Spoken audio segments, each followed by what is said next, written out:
वंदे पुरुषोत्तम। इष्ट तन्मयता में ही अमरता का स्वाद।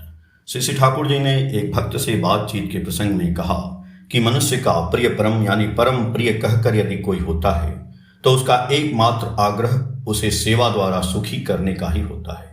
जो इष्ट के सुख साधन और तृप्ति साधन में व्यस्त रहता है वह अनंत काल तक इष्ट को जीवित रखकर उनके उपभोग्य होकर अपने जीवन का उपभोग करना चाहता है।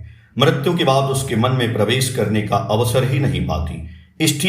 इष्ट तन्मयता के भीतर अमरता का स्वाद निहित रहता है। इसीलिए तो जीवन हमारे लिए इतना प्रिय है। यदि जीवन ही न रहे तो हम जीवन वल्लभ यानी जीवन के स्वामी इष्ट का उपभोग कैसे करेंगे। उसी समय एक व्यक्ति ने कहा कि इष्टहीन बहुत से व्यक्तियों को भी तो तीक्ष्ण धि संपन्न यानी कुशाग्र बुद्धि वाला देखा जाता है।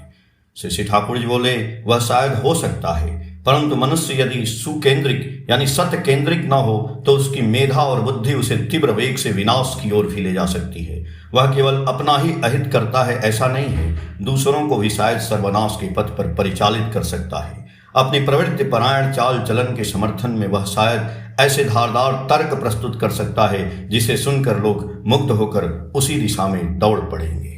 जय गुरु।